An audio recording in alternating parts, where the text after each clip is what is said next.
Here is an overview of what I'll be presenting now. I'll provide some context about people seeking asylum in Berlin.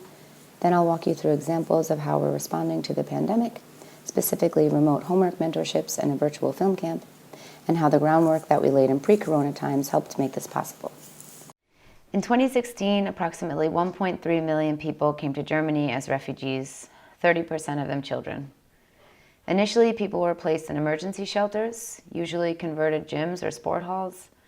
I volunteered in one that was an old tobacco factory. Rows of bunk beds were separated by sheets and contained up to 2,000 people at a time.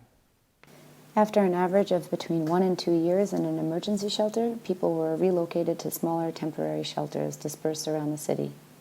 Today, there are 10 arrival centers and 74 communal housing facilities for asylum seekers in Berlin, with 20,155 people living in them.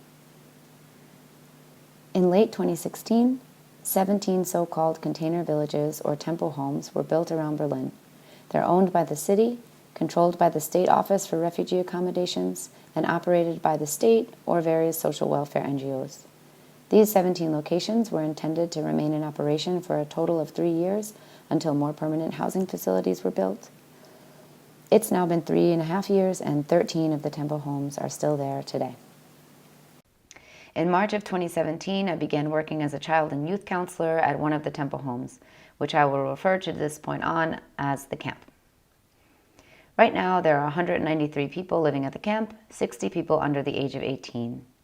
47 of the camp's residents are from Afghanistan, 30 from Iraq, and the rest of the population consists of people from Moldova, Russia, Albania, Turkey, Chechnya, Armenia, Vietnam, Eritrea, Somalia, and 15 other countries. The length of time people stay at the shelter varies widely. People are sometimes deported not long after arrival. Large families have trouble finding big enough apartments, and due to an extreme lack of available or affordable housing in Berlin right now, people typically remain in shelters for much longer than initially anticipated. Length of stay in a shelter also has to do with one's asylum status, which is affected by one's country of origin. UN refugee status is very rare. Subsidiary protection is given to many Syrians, for example. This means you receive permission to stay for 3 years with the possibility of extending one's stay after that point. By contrast, people from Afghanistan typically receive the status of toleration, which means you're not allowed to be deported, but you're also not encouraged to integrate into society and stay long term. Of the 193 residents currently living at the camp, 44 have been living there since it opened in 2016. The residents in the camp are far removed from the culture and diversity that draws so many people to Berlin. This is a picture of the street just opposite the camp. It's a sleepy, quiet neighborhood on the very outskirts of the greater Berlin area. Many neighbors protested the construction of the facility at the start and continue to complain about its existence today. I'll give you a window into the camp now through the eyes of some of its young residents. These photos were taken with disposable cameras in 2017 by kids who were 7, 9, and 11 years old at the time. This is the front entrance of the camp. The gates in the front there are only open when a vehicle has to come in. Everyone, residents, employees, and guests alike, have to go through the security container there on the left and present their IDs upon arrival. There are 8 security guards on duty at the camp at any given time. The entire property is surrounded by a fence. Government officials say the fences were initially put up to protect residents from attacks by right-wing extremists. In 2016, when the camp was built, there were 1,031 reported attacks on refugee shelters across Germany.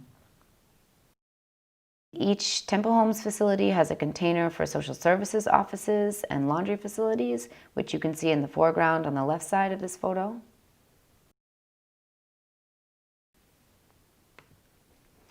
There are a total of 64 living units in 7 containers in the camp. Each unit consists of 2 13-square-meter rooms, separated by a small kitchen and bathroom. 4 adults usually occupy 1 unit.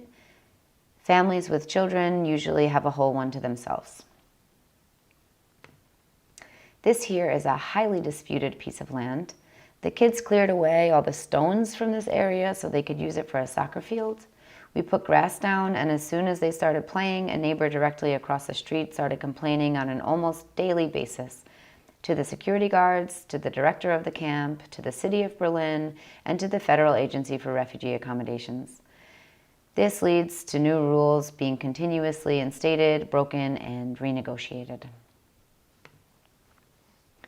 One container is also home to community rooms, a shared kitchen, a TV room, a playroom, women's room, a sports room, and a tutoring room. They're all in that container that you see in the back of this photo here. Homework help used to be offered there every weekday before the pandemic. In the 2017-2018 school year, 1.2 million of 11 million students in Germany, or 10.7%, were without a German passport. The city of Berlin set up so-called welcome classes, essentially separate classes for foreign children. In many schools, this meant little to no interaction with the greater student population and effectively excluded welcome class students from social and extracurricular activities. The purported goal of welcome classes is that new students learn German as quickly as possible so they can become matriculated into mainstream classes. However, by keeping non-German speaking children apart from their German speaking peers, their opportunity to speak and acquire language skills is severely hampered. There are no countrywide or even citywide standards for welcome classes. There is no set curriculum. Teachers do not need to be qualified to teach German as a foreign language or to teach children. The German school system was already notorious for its inequality before 2015, with German students 3 times more likely than non-German students to be accepted into university. When the corona pandemic came, community rooms were closed, volunteers were no longer allowed in, and on-site staff was reduced. With schools closed, those who were already on the losing end of education inequality were going to face yet another wave of setbacks. The internet connection is weak at the camp. Almost none of the children have laptops on which they can make use of online learning platforms, and most parents are unable to help their kids with schoolwork as their German skills are usually poorer than the children's. Me and my colleague got a new phone to start a homework help hotline. We made flyers with the number on them and distributed them to the kids. Few called in though, so I got the idea to make it more personal by creating homework mentorships. First, I created an online survey in the beginning of April called Education Without School, where kids could tell us if they had homework in contact with their teachers, if they were able to do their assignments on their own, and if they wanted to take part in the program where they would get assistance from an adult via WhatsApp. Some older children filled out the form themselves on their phones. I went to the camp, knocked on doors, and went through the questions with the rest of the children in person. If their parents approved, I collected their phone numbers.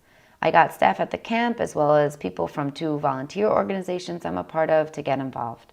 I matched them to the young people who wanted to take part, and currently 17 children receive one-on-one homework help from a total of 8 mentors via WhatsApp and Skype. For their first conversation, mentors and mentees can use a second online form I created to set goals for their homeschooling adventures. We received funding to be able to offer motivational gifts for children who participate. The children pick out the gifts with their mentors and receive them when they've met their homework goals. This has created an opportunity for the homework helpers to visit the camp and deliver the presents, sometimes meeting their mentees in person for the very first time. They are still not allowed inside of the camp, but we wear masks and walk around the neighborhood together in groups of 3. Only 3 of the 9 teenagers who live at the camp take part actively in the homework mentorship program. I am connected to the teens because we have been meeting on a weekly basis for over 2 years now, having youth meetups and taking field trips together. This is a flyer from one of our meetings. Once they asked if we could paint the communal TV room where they often hung out. We got permission from my boss and invited my comic artist friend Allie Fitzgerald to come help us out. I'd like to show you this clip from our painting weekend because I think it provides an excellent window into pre-corona intergenerational fun at the camp. The people whose faces can be seen in the video have given me permission to show you it.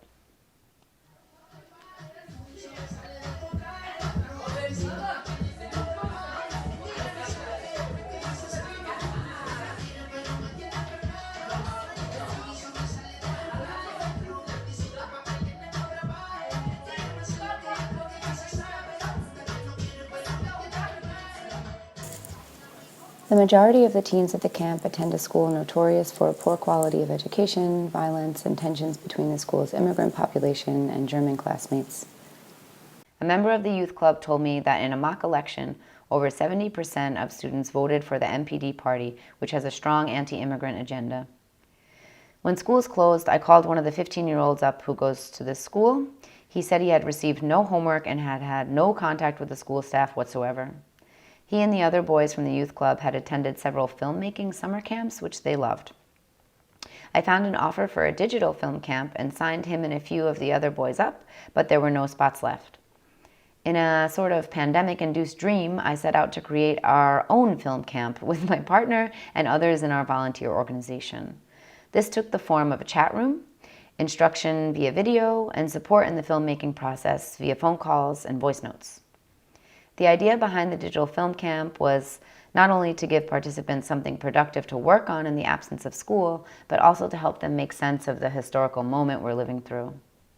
We especially wanted to get them thinking about the link between how things are now and how they could be in the future.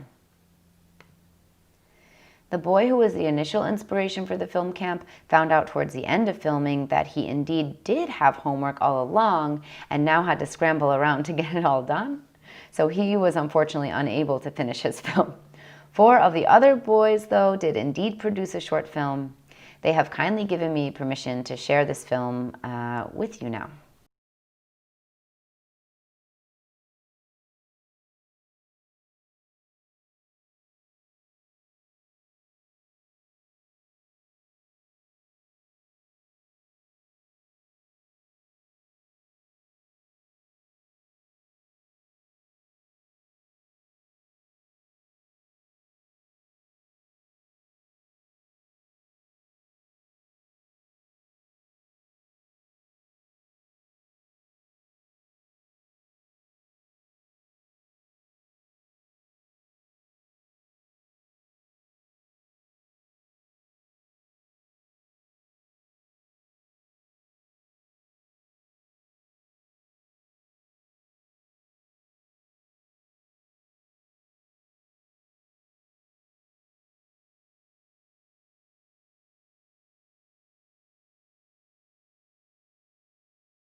We are not allowed to have in-person youth meetups again yet, but we still meet online for 2 hours once a week to touch base. Me or a colleague is there every weekday now for the kids, and we can help them with their homework in person. Luckily, the weather has been on our side, so we've been able to set up a little outdoor classroom, as you see here. My main aim over the past 3 years working at the camp has been to build relationships with young residents and their families personally, to promote connections among residents within the camp, and to connect residents to Berliners living outside of the camp. The online meetups, the digital film camp, and the homework mentorships have only been able to work because of the relationships that had already been built up before the crisis emerged. Supporting each other through the crisis will strengthen existing relationships and give way to new ones. It's important to emphasize that this support goes in both directions, as the work with the children gives us adults a sense of purpose and meaning that I think is especially hard to come by right now. It is my belief and my hope that these connections contribute to a sense of belonging that paves the way for a heightened sense of self-efficacy, again on the part of both young people and adults, that will help us all get through this together.